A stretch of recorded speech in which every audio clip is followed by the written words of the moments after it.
आज मैं इन मिर्चियों से एक लजीज व्यंजन बनाने वाला हूँ जिसे देखकर आपके मुंह में यकीनन पानी आ जाएगा। आपने बिल्कुल सही सुना, इससे पहले आपने मुझे जंगलों में जानवरों से भिड़ते हुए देखा होगा, लेकिन इस बार मैं इन मिर्चियों से और चूल्हे की आग से भिड़ने वाला हूँ।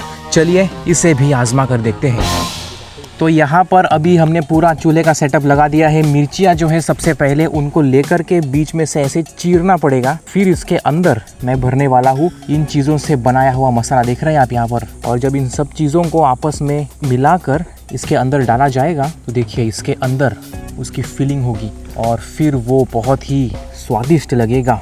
तो अब मैं इसे डालने वाला हूँ, ये है थोड़ा सा तिल, उसके बाद बेसन। पहले इन सब चीज़ों को थोड़ा सा तेल डाल करके भून लिया गया था और लास्ट में है थोड़ा सा नारियल। अब इसे इसमें डाल करके पीसने की ज़रूरत है। जब तक मैं इसे पीस कर पूरा क्रश कर रहा हूँ तब तक आप इस टी शर्ट को देखिए, कितना खूबसूरत टी शर्ट है। इसे ख़रीदने के लिए आप डिस्क्रिप्शन में दी हुई लिंक पर क्लिक कर सकते हैं। ये देखिए कई मिनटों की मेहनत के बाद इसे पीसने के बाद ये ऐसा स्वरूप ले लेगा। इसमें धनिया काट के डाला है, फिर नींबू भी निचोड़ दिया। फिर हम इसे अच्छे से मिलाएंगे, क्योंकि इसे हम जितना अच्छे से मिलाएंगे उतना ही इसका स्वाद भी अच्छा आएगा।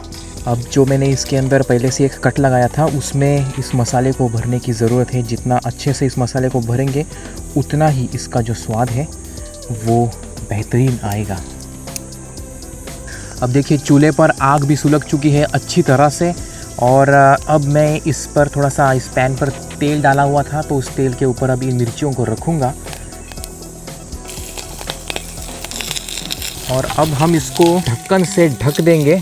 अब करना है हमको इसके पकने का इंतज़ार, लेकिन साथ ही साथ हम इस आग को थोड़ा सा और सुलगाने के लिए बीच बीच में लकड़ियाँ डालते रहेंगे। ये चूल्हे पे खाना बनाना गैस पर खाना बनाने के तुलना में मुझे हमेशा से थोड़ा सा पेचीदा लगता है। वो इसलिए क्योंकि जब हम किसी मशीन पर बनाते हैं तो बटन होता है इसे कम ज़्यादा करने के लिए, लेकिन यहाँ पर कोई बटन नहीं होता।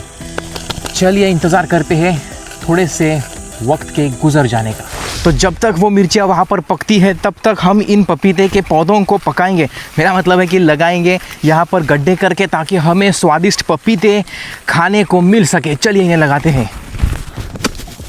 मैंने एक एक करके कतार में अब गड्ढे बना लिए हैं और अब बारी है उसके अंदर खाद डालने की। जो खाद हम यहाँ पर इस्तेमाल कर रहे हैं वो है वर्मी कंपोस्ट और इसका डालना अनिवार्य है। वो इसलिए क्योंकि जैसे ही उस पौधे की जड़ बाहर निकलेंगी उसे मिलेगा वो खाना, यानी कि वो खाद, पोषक तत्व, जिसकी वजह से उस पौधे की ग्रोथ भी अच्छी होगी और उसमें लगने वाले जो फल है उनकी क्वालिटी भी अच्छी होगी।